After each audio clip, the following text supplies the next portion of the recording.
This is my 90s Polo, and despite making my whole first video on why I love the car so much, it has problems. A lot of problems. And as much as this is the best car in the world, it's going up for sale. So please, please, buy my car. I'm begging you. Before we actually get into the video, why not address the elephant in my room? My trousers. Now what these are the finest bad boys that F&F can offer. These cost me £11. They're comfy, stylish. Why put on a pair of jeans or even a pair of joggers for a YouTube video? Why not bring out your pyjama trousers? On a more serious note though, I am getting rid of the car. I mean, I love the thing. It's my best friend. But I can't see any reason why I'd keep it when I've got a perfectly working daily that's sitting on Porsche wheels. I mean, this car owes me about three and a half grand. And it still needs work. I mean, you'll see when I took it out of my last video, the suspension's buggered. The engine barely runs. It's scary. But right now, sitting in my driveway covered in cobwebs and dust, it's just causing me hassle. I have to pay insurance on this car. I have to pay tax. It's got an MOT soon. I'm going to get rid of the thing. I love it so much. But why would I keep it? While I'm recording this as well, can you please ignore the Tom Selleck moustache and the shit hair? Thanks. Before the car does go to its very lucky new owner, I thought I may as well make a quick video about it and say just about everything that's wrong. It's going to take a while. Now let's start with what I've already mentioned, the front end, which is more ruined than Lana Rhodes. We start at the top mounts are gone. They just spin. You can tighten them, you can get any bolt, any machine, they will spin. Moving a bit lower, the springs. Well, this side snapped. There's just a split. I don't know what to do about that.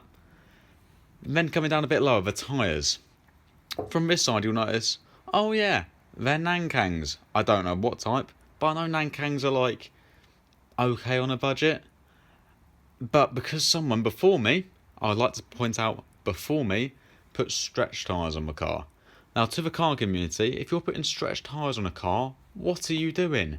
I don't care if it's stance AF bro, you look stupid. And to anyone who puts stretch tyres on the car, you're a bellend. And because the bellend put the stretch tyres on the car, this side, well, it's got a bit of tread, probably not MOT legal. But then on the inside, it's like a slick. It's just completely worn. What's happened? I've done like 3,000 miles and they were new. Moving to the inner of the wheel bearings are gone. I don't know why. I just took it to a garage and they said, yeah, sir, we need your wheel bearings sorted. I'm not a mechanic, I'm not going to get that sorted. On the inner of a wheel though, it's got good brakes. I sorted those. And you'll also notice, around the whole way of the rim, they're curbed. Once again, this goes back to my stretch tyres point.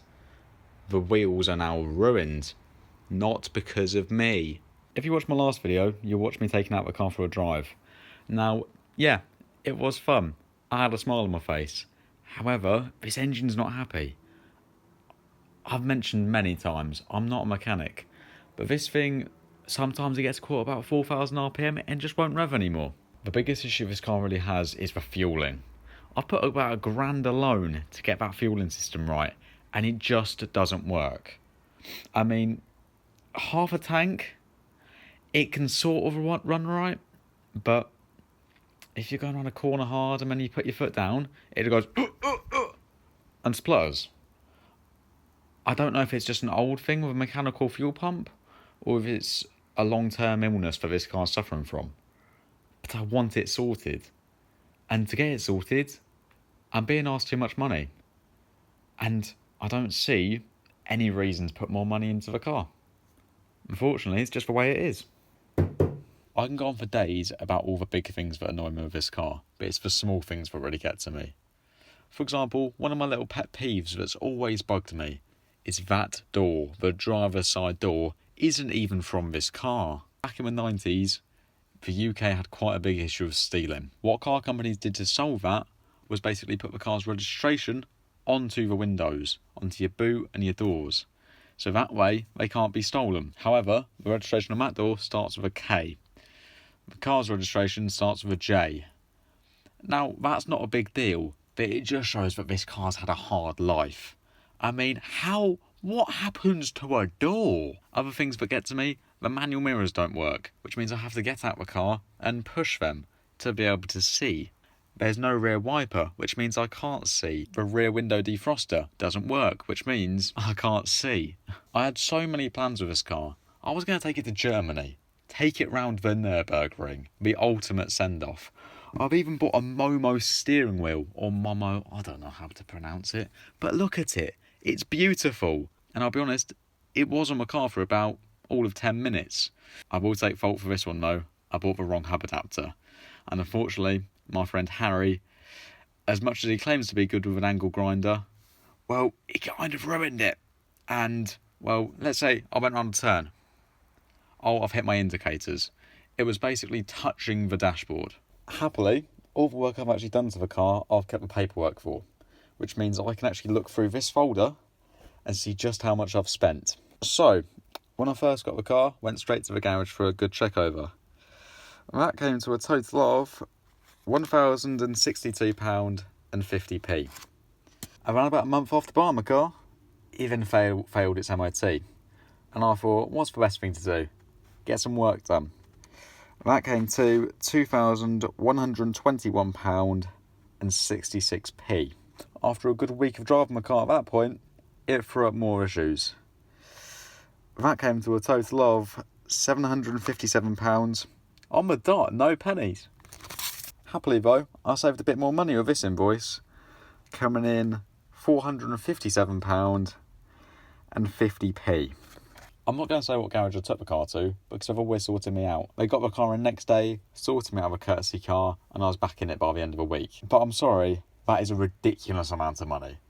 I am so deep into this car, it hurts. I didn't realise I was that deep into the car, I'll be honest. I thought I was maybe around about £3,000, and then I saw an invoice for £2,000 alone. I'm not sure what the maths is on that, but I'll put it up on my screen here. A quick rundown of what's happened. Well, it's had new exhaust, the single point injection carb, that's all been replaced and just messed around with in general. It's had multiple dyno runs, it's had new shock absorbers, new temperature gauge, which doesn't work. I don't know if that's the garage's fault, but the temperature gauge doesn't work, and that totalled £42.50, to be fair, I'll give you credit. We've had new front discs, new front pads, new rear drums, new brake lines, new brake hoses, new fuel lines, etc, etc. The car's halfway of having a full rebuild. And despite all this, I did a rough estimation of getting this car to even usable condition.